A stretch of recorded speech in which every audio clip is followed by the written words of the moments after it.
Sir Avatar 3 release అయింది రీసెంట్గా.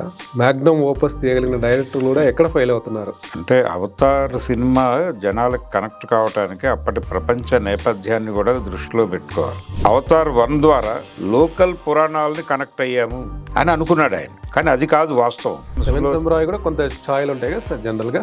ఈ ఆత్మ ఎప్పుడైతే రామాయణ మూలంలోకి వెళ్ళారో వీళ్ళు చాలా మంది గుండెల్ని తట్టింది. అది 2 తెగల మధ్య ఘర్షణగా మార్చి నడిపారు దాన్ని. R&D టీము వీళ్ళని వాడుకుంటోంది అనేది ప్రాపర్గా చెప్పడంలో ఈ సినిమాలో కుదరలేదు. ఆయన 5 ఎలిమెంట్ అన్నారా సార్ జనరల్గా? అవును, ఇది కూడా పంచభూతాల గొడవ.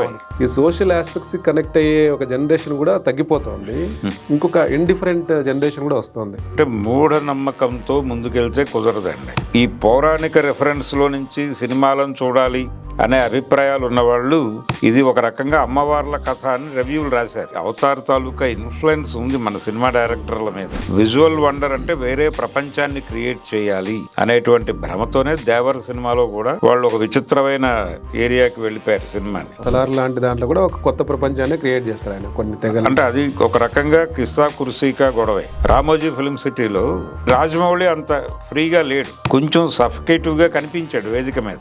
ఈ విజువల్ వండర్ క్రియేషన్లో కూడా సార్ VFX కానీ గ్రాఫికల్ ఇవన్నీ కూడా ఫోన్లో వచ్చేస్తున్నాయి. సో ఇట్లాంటి పెద్ద ఛాలెంజ్ లాగా పరిణమిస్తుంది కదా సార్ డైరెక్టర్లకి. కొన్ని మూఢనమ్మకాల్లోకి వెళ్ళిపోయి డైరెక్టర్లు తమ ప్రాజెక్టుని తామే అంటే న్యాయం చేయలేని పరిస్థితికి వెళ్ళిపోతున్నారు. ఈవెన్ జేమ్స్ కెమెరాన్ కూడా అట్లాంటి పరిస్థితి ఏర్పడింది వచ్చా సార్? అదే ఎస్టాబ్లిష్ ప్రజల్ని ఇన్వాల్వ్ చేసుకోలేని ఏ కళారూపాన్ని ప్రజలు పట్టించుకోరు. ఫస్ట్ పార్ట్ వచ్చినప్పుడు వచ్చిన ఫ్రెష్నెస్ కానీ మిగతా అన్నిట్లో కూడా మెల్లగా డౌన్ అవుతూ వస్తుంటాయి, అంతే డైల్యూట్ అయిపోతుంది. నెక్స్ట్ పార్ట్ తీయకపోవడం మంచిది అన్నట్టు కూడా కొన్ని రివ్యూలు వచ్చాయి అవతార్ విషయంలో. ఇంకా అవతారాలు చాలండి అంటున్నారు.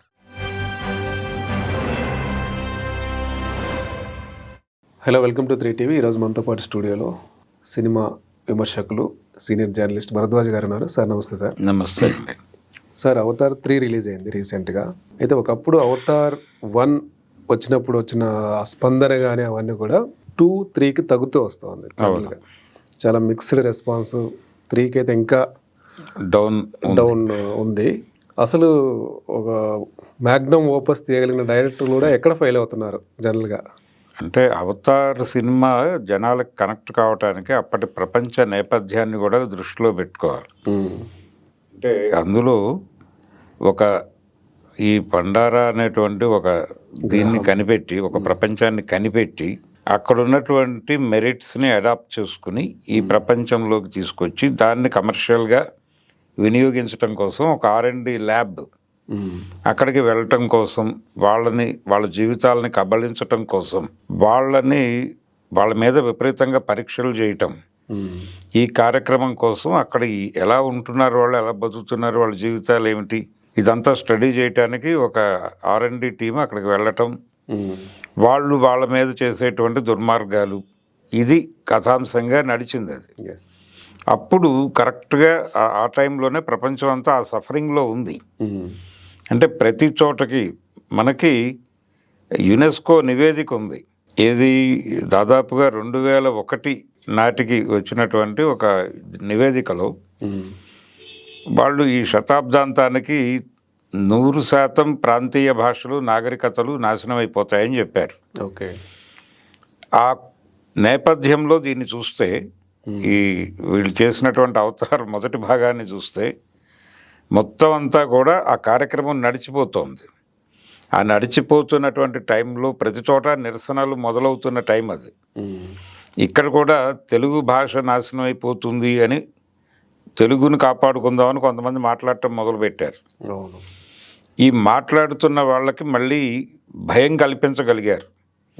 ఇప్పుడు తెలుగుని కాపాడుకోవటం, లేకపోతే మేము తెలుగు వాళ్ళుగానే జీవిస్తాం, మేము తెలుగు దుస్తులే కట్టుకుంటాం, ఇలా మాట్లాడితే వీళ్ళల్లో సద్దాం హుస్సేన్లను చూసే ప్రమాదం ఉంది అమెరికా.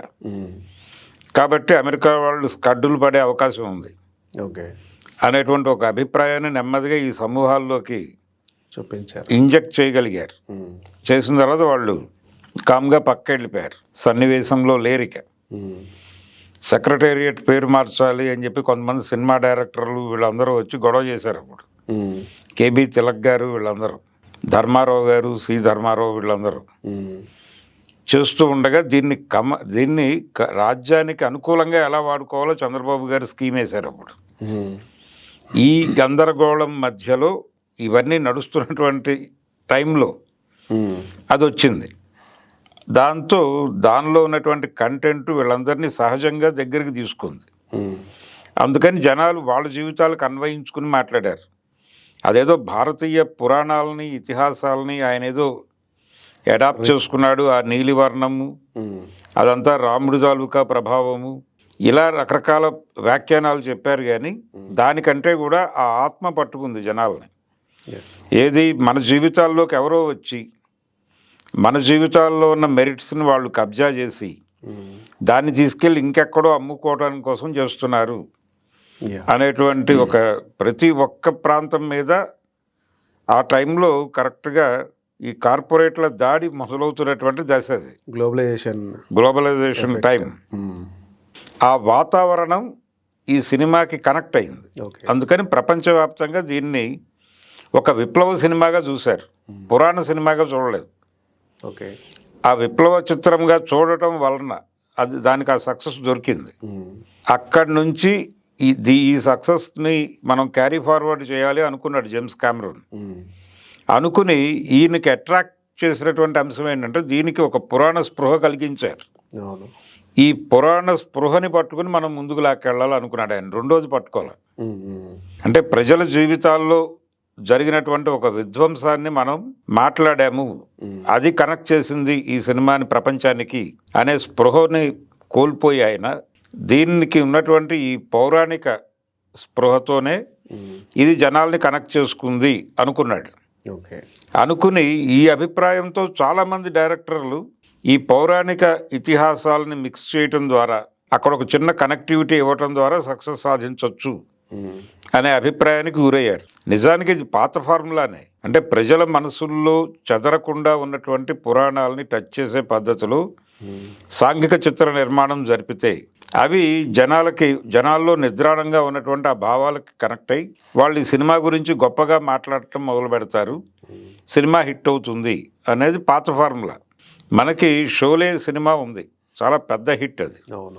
అది 7 సమురాయి సినిమాకి కాపీ, ఇలా రకరకాలుగా మాట్లాడతారు. కానీ ఇది కాదు. సలీం జావేదులు వాళ్ళ దృష్టిలో ఉన్నది రామాయణం. వాళ్ళు రామాయణంలో బాలకాండం తీసుకుని దాన్ని చంబల్ వ్యాలీలో పెట్టి షోలే అనే సినిమా తీసి విజయవంతంగా నడిపారు. అంటే విశ్వామిత్రుడు వెళ్ళి అయోధ్య వెళ్ళి దశరథుడిని అడుగుతాడు. విశ్వామిత్రుడు లాంటి క్యారెక్టర్లో సంజీవ్ కుమార్ అనేటువంటి ఒక మాజీ పోలీస్ ఆఫీసర్ని పెట్టి అక్కడ యాగరక్షణ కోసం అంటాడు ఆయన, ఆశ్రమాల రక్షణ కోసం అంటాడు విశ్వామిత్రుడు. చంబల్ వ్యాలీలో దొంగలు పడి మా ఊళ్ళు నాశనం అయిపోతున్నాయి, ఈ ఊళ్ళని ప్రజల్ని కాపాడటం కోసం అని విశ్వామిత్రుడి డైలాగే ఇంకోలా చెప్తాడు ఈయన. చెప్పి ఆయన దశరథుడి దగ్గరికి వెళ్తే ఈయన ప్రభుత్వం దగ్గరికి వెళ్తాడు. వెళ్ళి ఈ దుష్ట సంహారం చేయటానికి నాకు నీ 2 కొడుకులు కావాలని అడుగుతాడు ఆయన విశ్వామిత్రుడు. అక్కడ ఈయన బలానా జైల్లో ఉన్నటువంటి 2 ప్రిజనర్స్ కావాలని అడుగుతాడు. అడిగితే అక్కడ రామలక్ష్మణుల్ని ఆయన పంపిస్తాడు. ఇక్కడేమో జైల్లో ఉన్నటువంటి 2 ఈ ధర్మేంద్ర, అమితాబ్ బచ్చన్ అనేటువంటి క్యారెక్టర్లను పంపిస్తాడు. జైవీరులను పట్టుకొచ్చి ఈయన ఇక్కడ దుష్ట సంహారం పూర్తి చేస్తాడు, అక్కడ ఆయన యాగరక్షణ చేస్తాడు. ఇంతే కదా. ఇది కనెక్ట్ అయింది జనాల మనసులో. కూడా కొంత ఛాయలు ఉంటాయి కదా సార్ జనరల్ గా. టేకింగ్ సైడ్ ఆయన సిప్పి వాడుకున్నాడు. కానీ ఆత్మ ఇది. ఈ ఆత్మ ఎప్పుడైతే రామాయణ మూలంలోకి వెళ్ళారో వీళ్ళు చాలా మంది గుండెల్ని తట్టింది. అది అన్కాన్షియస్గా కనెక్ట్ అయ్యారు. ఇది ఒక ఫార్ములా ఉంది, ఈ ఫార్ములాని పట్టుకుని మనం ముందుకెళ్ళిపోతే సరిపోతుంది అనుకున్నాడు జేమ్స్ కామెరూన్. చాలా సినిమాలు అలాగే డిజైన్ జరుగుతుంది. అంటే వేటగాడు సినిమా కథ చెప్పడానికి జంజాల్ గారు వెళ్ళినప్పుడు ఎన్టీఆర్ దగ్గరికి ఆయన 20 నిమిషాలు టైం ఇచ్చేవాడు. అంటే లైను క్యారెక్టరు వినేవాడు, మిగిలిన గోలంతా సంబంధం లేదు ఆయనకి. సినిమా సెంట్రల్ ఐడియా ఏమిటి అనేది ఒక 10 నిమిషాలు చెప్పాలి, ఒక 10 నిమిషాలు ఈయన క్యారెక్టర్ ఎలా ఉంటుందో చెప్పాలి, అంతే. అది చెప్పాడు ఈయన. చెబితే ఇది అంటే మనకి ఈ జాంబవంతుడు అలాగే ఈ సమంతక మనోపాఖ్యానమే కదా నువ్వు చెప్తోంది నాకు అన్నట్టు ఆయన రామారావు. అవునండి అన్నట్టు. అక్కడి నుంచే ఇన్స్పైర్ అయ్యి కథ రాసాం, ఇది వర్కౌట్ అవుతుంది చేద్దాం అన్నట్టు ఆయన. అంతే. గుర్తించారు. అలాగే వెళ్ళేవి సినిమాలు. ఓకే. మణిరత్నాన్ని బాలచంద్ర గారు పిలిచి సతీ సావిత్రి ఓకే. నాటకాన్ని మనం సోషలైజ్ చేస్తున్నాము అని చెప్పాడు. ఇది సెంట్రల్ ఐడియా. ఓకే. దాని మీద స్క్రిప్ట్ రెడీ చేయాలి అని పురమాయిస్తే రోజా అనే సినిమా వచ్చింది. ఓకే. ఇక్కడ కాశ్మీర్ టెర్రరిస్టులు యముడు భర్తని వాళ్ళు తీసుకెళ్ళిపోతారు. భర్తని యముడి నుంచి సాధించుకున్న సతీ సావిత్రి లాగా ఈ భార్య గారు వెళ్ళి ఉగ్రవాదులతో దెబ్బలాడి ఆ భర్తను తెచ్చుకుంటుంది. ఇంతే. అది కూడా ప్రపంచం కనెక్ట్ అయింది. సినిమా పెద్ద హిట్ అది. కాబట్టి ఈ పౌరాణికమైనటువంటి రెఫరెన్సుల్లో సినిమా వెళ్తే కనెక్ట్ అవుతుంది అనేటువంటి ఒక పాత ఫార్ములాకి వెళ్ళిపోయి అక్కడి నుంచి ఆయన డిజైన్ చేయటం మొదలుపెట్టాడు కెమెరూన్. ఓకే. అంటే మనం అవతార్ 1 ద్వారా లోకల్ పురాణాలని కనెక్ట్ అయ్యాము అని అనుకున్నాడు ఆయన. కానీ అది కాదు వాస్తవం. అప్పటి ప్రపంచ స్థితిని కనెక్ట్ చేసుకుంది ఆ సినిమా. అట్లా కనెక్ట్ అయ్యారు జనాలు. అది వదిలేశాడు ఈయన. అది వదిలేయటం వలన మీకు పార్ట్ 2కి పార్ట్ 3కి జనాల్లో నుంచి స్పందన రాకపోవడానికి కారణం అది. ఈ పార్ట్ 3లో ఏముందంటే పార్ట్ 2 పర్వాలేదు, అంటే ఒక డిఫరెంట్ ఏరియాకి తీసుకెళ్ళాడు ఆయన. 5 ఎలిమెంట్ అన్నారా సార్ జనరల్ గా? అవును. ఇది కూడా పంచభూతాల గొడవ. పంచభూతాల గొడవనే కదా ఇది.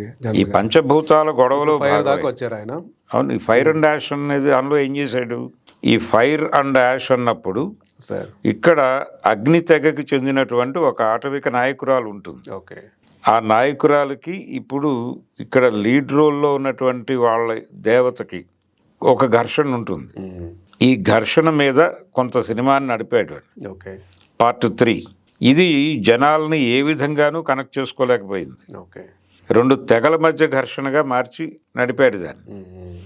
అయితే ఈ తెగల్ని R&D వాడుకుంటోంది, R&D టీము వీళ్ళని వాడుకుంటోంది అనేది ప్రాపర్గా చెప్పడంలో ఈ సినిమాలో కుదరలేదు ఆయనకి. ఓకే. కుదరలేదు. విజువల్గా కూడా అంత పెద్ద గ్రాండియర్ని క్రియేట్ చేయలేకపోయారు. లేకపోవడంతో జనాలు 3D గ్లాసెస్ పెట్టుకుని ఆ సినిమా హాల్లో కూర్చుని ఏ రకమైనటువంటి అనుభూతికి గురికాని పరిస్థితి ఏర్పడింది.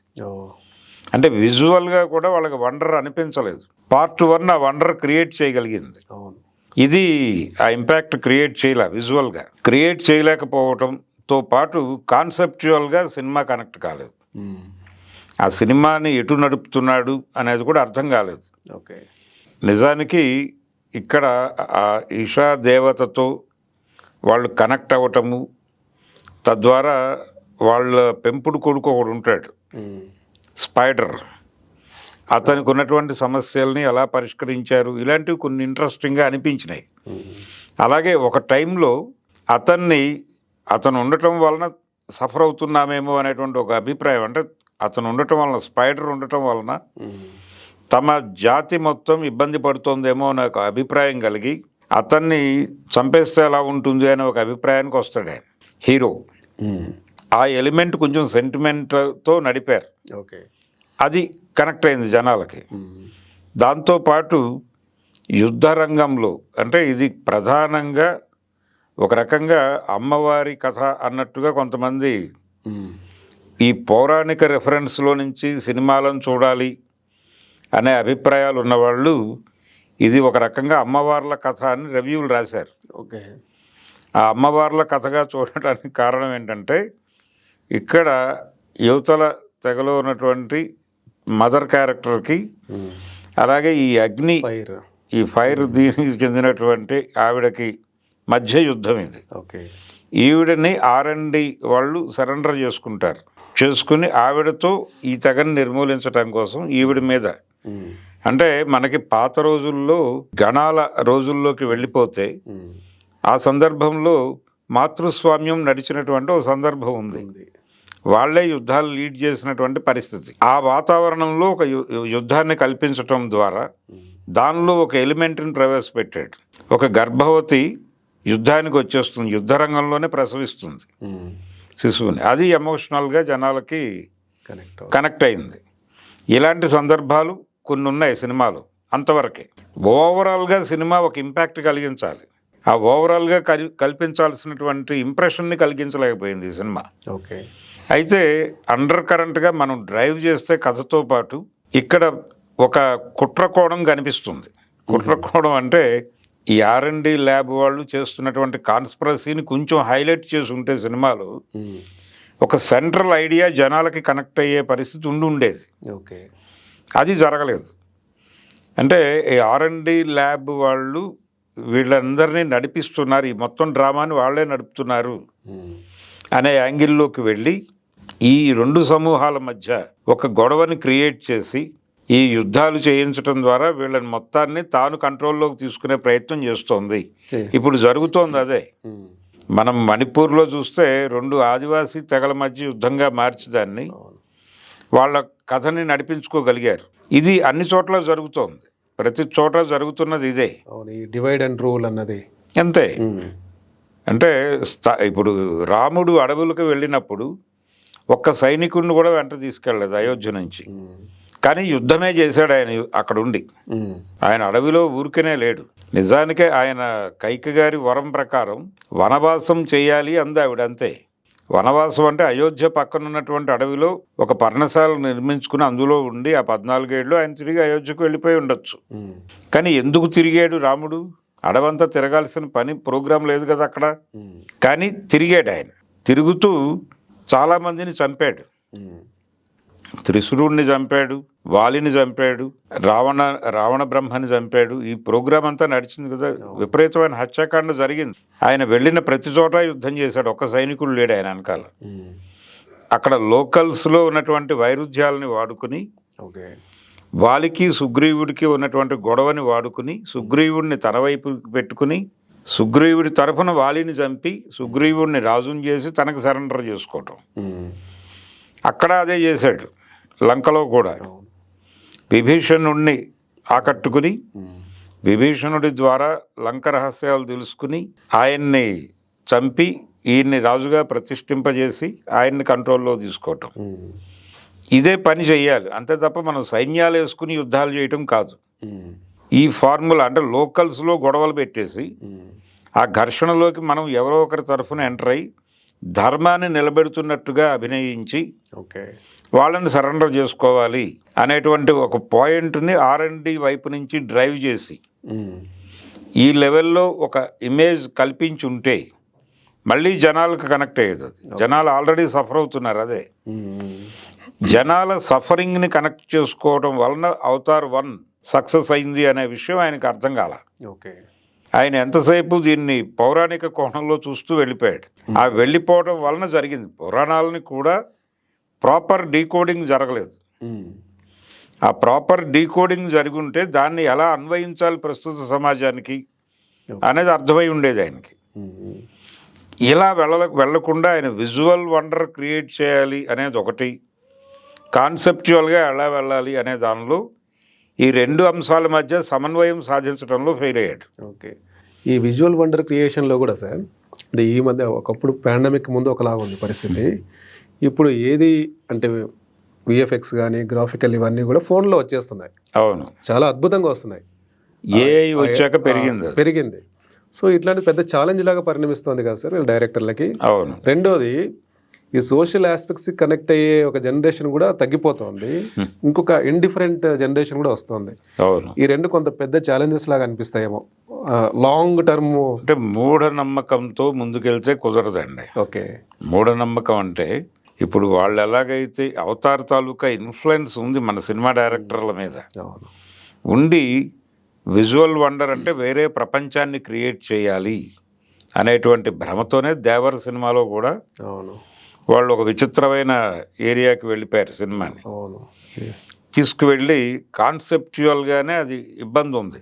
ఓకే, అంటే ఆయన కథ ఎత్తుగడలోనే వీళ్ళు రక్షకులుగా ఉండి తర్వాత వీళ్ళ బ్రతుకు తెరువు లేక అటువైపు నుంచి వెళ్తున్నటువంటి నావల్ని దోచుకుని బతికే పరిస్థితికి వెళ్ళిపోయారు అన్నది స్టార్ట్ అవుతుంది అనేది ఎలిమెంట్గా తీసుకోవటం వలన ఇప్పుడు అసలు ఏ ఏరియాలో కథ జరుగుతోంది, ఏ జమానాలో కథ జరుగుతోంది అనేది ఒక కన్ఫ్యూజన్. ఓకే, ఈ ఘర్షణలో అక్కడ సమూహాల మధ్య ఘర్షణ పెట్టేసి వాళ్ళ అందరికీ సమిష్టిగా ఒక విలన్ ఉంటాడు. ఇప్పుడు ఈ స్మగ్లర్స్ మరొకళ్ళు వాడుకుంటారు వీళ్ళు. వాళ్ళు కదా విలన్లు, వీళ్ళు కాదు. అది వీళ్ళ మధ్య యుద్ధంగా మార్చేసి వాడిని అవుట్ సైడర్గా ఉంచేశాడు కొరటాల గారు. అందుకని ఆ సినిమా జనాలకి ప్రాపర్గా కనెక్ట్ కాల. కేజీఎఫ్ కనెక్ట్ అయింది కదా సార్ మళ్ళీ. కేజీఎఫ్ కనెక్ట్ అవడానికి అతనిలో ఒక ఘర్షణ ఉంది, అతనిలో ఒక ఘర్షణ ఉంది, అతని సఫరింగ్లో నుంచి ఎదిగినటువంటి ఒక నాయకుడు. దాన్ని జనాలు డైజెస్ట్ చేసుకుంటారు, అంటే అందులో తమని తాము చూసుకుంటారు. సలార్ లాంటి దాంట్లో కూడా ఒక కొత్త ప్రపంచాన్ని క్రియేట్ చేస్తారు ఆయన కొన్ని తెగలు. అంటే అది ఒక రకంగా కిస్సా కుర్సీకా గొడవే, అది కూడా కనెక్ట్ అవుతుంది జనాలకి. కానీ ఇది కన్ఫ్యూజన్. అవును, నువ్వు వాళ్ళేమో గెస్టులాగా వచ్చి వెళ్ళిపోతూ ఉంటారు దేవర సినిమాలో. స్మగ్లర్ ఎవరైతే ఒరిజినల్ శత్రువు ఉన్నాడో వాడు అలా గెస్ట్గా వచ్చేసి టిఫిన్ చేసి వెళ్ళిపోతూ ఉంటాడు, వీళ్ళు కొట్టుకుని చచ్చిపోతూ ఉంటారు.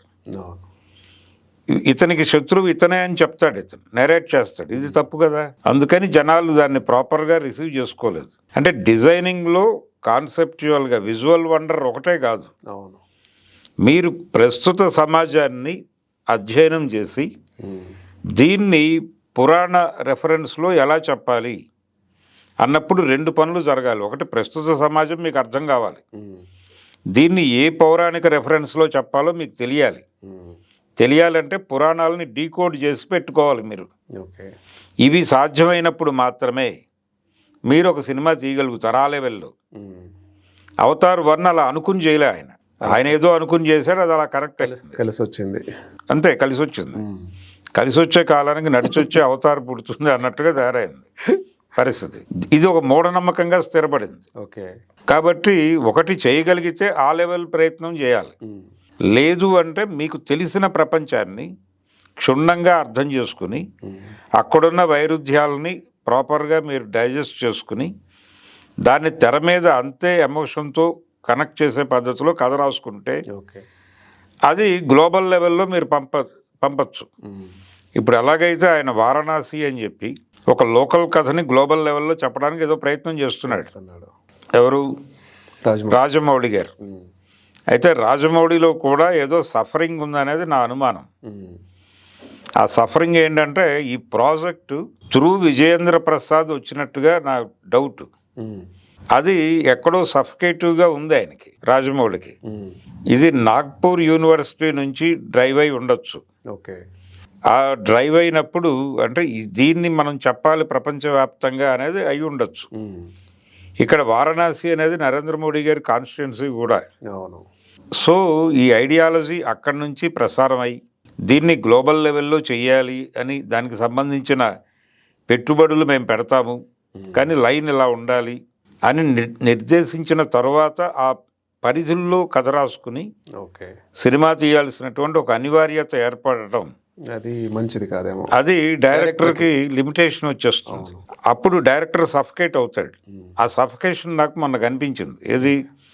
రామోజీ ఫిల్మ్ సిటీలో బిగ్ స్క్రీన్ మీద ఒకటి జరిగినటువంటి ఈవెంట్లో ఆయన మాట్లాడిన పద్ధతి చూస్తే కొంచెం సఫకేటివ్గా కనిపించాడు వేదిక మీద. విజయేంద్ర ప్రసాద్ గారు సక్సెస్ఫుల్గా కనిపించాడు, కానీ రాజమౌళి అంత ఫ్రీగా లేడు.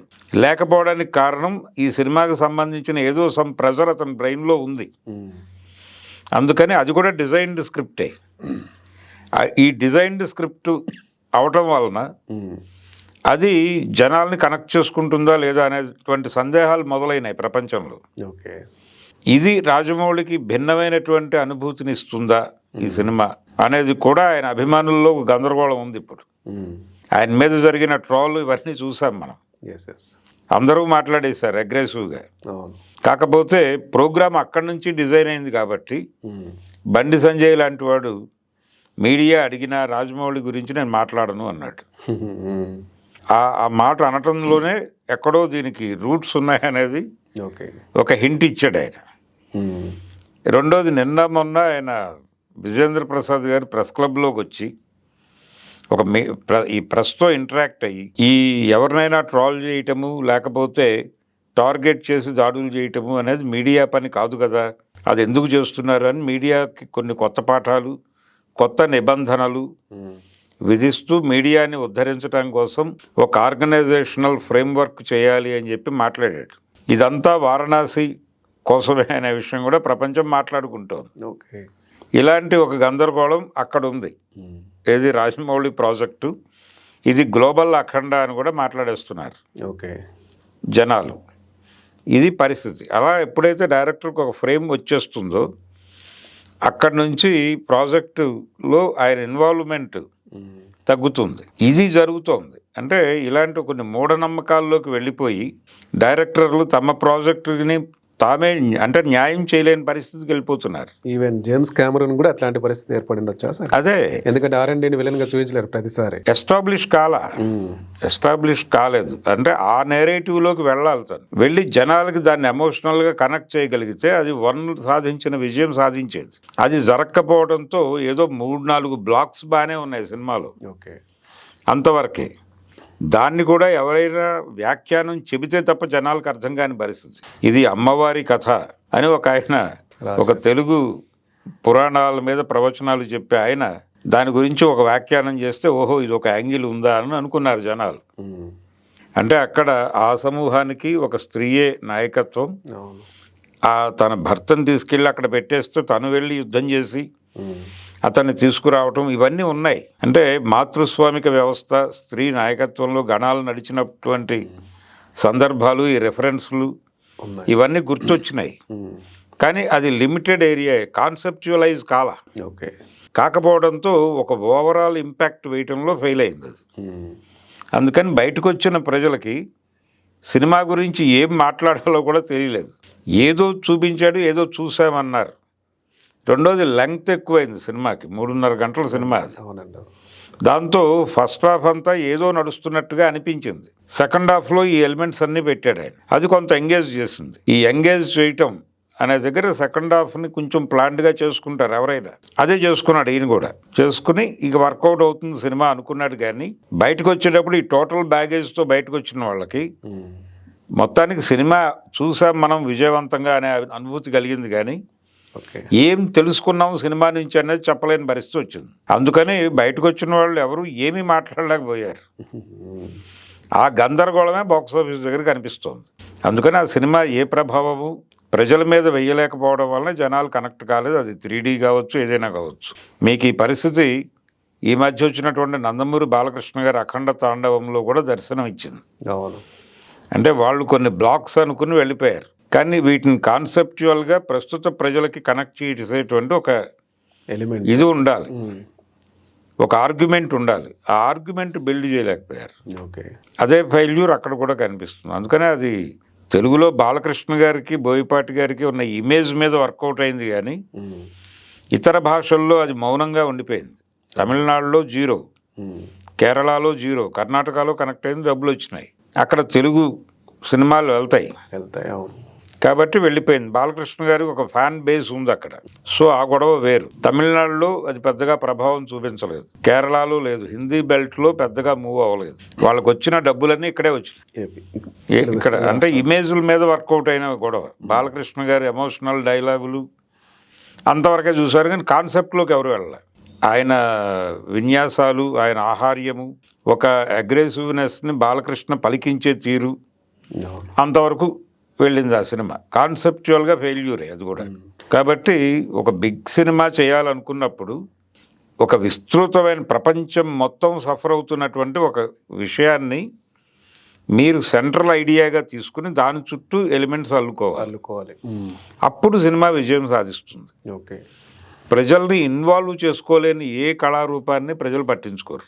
అదే ఈ సినిమాలన్నిటికీ జరిగినటువంటి ఒక ఇవన్నీ కూడా ఇలాంటి ఫలితాలు పొందడానికి కారణం. అది నెక్స్ట్ పార్ట్ తీయకపోవడం మంచిది అన్నట్టు కూడా కొన్ని రివ్యూలు వచ్చాయి అవతార్ విషయంలో. ఇంకా అవతారాలు చాలండి అంటున్నారు. కానీ ఆయన చేస్తే చేయవచ్చు, తప్పేం లేదు. కానీ ప్రపంచం ఆ టైంలో, అది రిలీజ్ అవుతున్న టైంలో ప్రపంచం ఎలా ఉండబోతోంది అనేది తను స్టడీ చేయాలి. స్టడీ చేసి దాన్ని పౌరాణిక రెఫరెన్స్లో ఎలా చెప్పగలం అనే దానికి సంబంధించి ఇంకో R&D జరగాలి. ఇవన్నీ జరగకుండా సినిమా తీసేస్తే చూస్తారు అనుకోవడం తప్పు. ఇంకొక ప్రాబ్లం కూడా ఉంటుంది కదా సార్. ఫస్ట్ పార్ట్ వచ్చినప్పుడు వచ్చిన ఫ్రెష్నెస్ కానీ, ఆ కొత్త విషయాలు కానీ, గాడ్ ఫాదర్ విషయంలో కానీ, జురాసిక్ పార్క్ విషయంలో కానీ, మిగతా అన్నిట్లో కూడా మెల్లగా డౌన్ అవుతూ వస్తుంటాయి. అంటే డైల్యూట్ అయిపోతుంది. డైల్యూట్ అయిపోతుందా? ఆ డైల్యూట్ కాకుండా చెప్పగలగటం అనేది అంత ఒక ఈజీగా కళ. అంటే అప్పటి సమాజాన్ని మీరు అర్థం చేసుకోవాలి, కానీ ఆ క్యారెక్టర్లను క్యారీ ఫార్వర్డ్ చేస్తారంటే కుదరదు. ఆ ఎమోషన్ అక్కడికే ఓకే. ఎప్పటికప్పుడు ఫ్రెష్గా వెతుక్కోవాలి. ఎందుకంటే మారుతూ ఉంటుంది వరల్డ్ అంతా. ఇప్పుడు మీరు దీన్ని నిజానికి పురాణాలు అంత ఇంపాక్ట్ వేయగలగడానికి కారణం ఏంటంటే, మీకు మహాభారతంలో కానివ్వండి, రామాయణంలో కానివ్వండి, ఏ క్యారెక్టర్ని ఒకే చోట నేరేట్ చేయరు. అవును. ఒక క్యారెక్టర్ గురించి తెలుసుకోవాలి అని కనుక మీకు అనిపిస్తే మొత్తం చదవాలి. మొత్తం చదివితే రకరకాల చోట్ల విస్తరించి ఉంటుంది అది. అవును. ఈ అన్ని సందర్భాల్లోనూ ఆ పాత్ర ఎలా బిహేవ్ చేసిందో చూసుకుంటూ వెడితే తెలుస్తుంది. అప్పుడు దాని సమగ్రత ఏమిటి అనేది మీకు అర్థమవుతుంది. అవునా? అంతే తప్ప ఒక చోటే మోసపోసి ఉండదు. అది టెక్నిక్ వాళ్ళది. అందుకే గొప్ప ఎపిక్స్ లాగా ఉన్నాయి. ఆ ధోరణి రావాలి కదా నీకు. ఏ సందర్భంలో ఈ పాత్ర ఎలా ప్రవర్తిస్తోంది ఓకే అనేది నీ కథలో భాగమైతే అప్పుడు సీక్వెల్స్ నడుస్తాయి. అంతే తప్ప ఈ క్యారెక్టర్ ఇలాగే నడవాలి అనుకుని మీరు ఒక లైన్ వేసేసుకుంటే ఆ టైంకి జనాలు ఆ క్యారెక్టర్తో కనెక్ట్ అయ్యి ఒక టైంలో డిస్కనెక్ట్ అవుతారు. అది ఫెయిల్యూర్ అవుతుంది సినిమా. ఓకే. అది తెలుసుకోవాలి. మన పాన్ ఇండియా సినిమాలు, పాన్ వరల్డ్ సినిమాలు అని చెప్తున్నారు. పాన్ వరల్డ్ అనే పదం కరెక్ట్ కాదు, అది గ్లోబల్ అంటున్నారు. గ్లోబలే కరెక్ట్. అంటే పాన్ అంటే ఏంటి? ప్రజెన్స్ అక్రాస్ ది నేషన్ అని. అంటే జాతీయ స్థాయిలో అది ప్రజెన్స్ ఉంది, దానికి ఆ సబ్జెక్ట్కి ఒక రెలవెన్స్ ఉందని చెప్పడం. ఆ రెలవెన్స్ ఉన్నటువంటి కథలు తయారు చేస్తున్నావా లేదా అనేది చూసుకోవాలి. అంటే ఏ మార్కెట్కి చెప్తున్నారు అనే యాంగిల్లో చూస్తున్నారు వీళ్ళు. మార్కెట్కి ఏం చెప్పాలి అనేది చూస్తున్నారు తప్ప మన జీవితాలని మార్కెట్కి ఎక్కించాలి అనుకోవడం లేదు. ఓకే. ఇదొక ఫెయిల్యూర్. మీరు లోకల్ కథలని ఇప్పుడు ఈ గ్లోబ్ మీదే ఉంది. ఏ ఊరైనా తీసుకోండి మీరు. శ్రీకాకుళం జిల్లాలో ఒక మారుమూల పల్లెటూరు ఈ గ్లోబ్లో ఉంది. మీరు ఫ్రాన్స్లో ఈ సినిమాని ఫ్రెంచ్ లాంగ్వేజ్లో తీయండి. ఇక్కడికి వచ్చి శ్రీకాకుళం అని ఇండియాలో ఒక రూరల్ ఏరియా ఉంది, అక్కడ అడవి ఉంది. ఆ అడవిలో ఒక గూడెంలో జరుగుతున్న కథ మనం ఇప్పుడు చూస్తున్నామని ఫ్రెంచ్లో ఫ్రాన్స్లో కనెక్ట్ చేయొచ్చు కదా, ఫ్రెంచ్ లాంగ్వేజ్లో చెప్పి చూస్తారు వాళ్ళు. అది వాళ్ళ కొత్త అనుభూతి. అది ఓహో ఇలా ఉందా అనుకుంటారు. అవతార్ సినిమా చూసినట్టే చూస్తారు. అలా కదా నువ్వు కనెక్ట్ చేయాల్సింది కథల్ని. లోకల్ కథల్ని గ్లోబల్గా ఎలా చెప్పగలవు అనేది మీరు సాధన చేయాలి. ఓకే. అదే తప్ప గ్లోబల్ ఆడియన్స్కి చెప్పడం కోసం ఇలా ఉండాలి సినిమా అనుకుంటే నీ పతనం మొదలవుతుంది. ఓకే. అదే జరుగుతుంది ఇప్పుడు. ఓకే. కెమెరూన్ దగ్గర నుంచి రాజమౌళి దాకా అదే జరుగుతుంది. ముందు దానిలో నుంచి బయటకు రావాలి. ఆ మూఢనమ్మకాల్లో నుంచి బయటకు వస్తే ఈ గ్లోబల్ మార్కెట్కి ఏం చేయాలనేది అర్థమవుతుంది వీళ్ళకి. Okay. Okay sir, thank you అండి.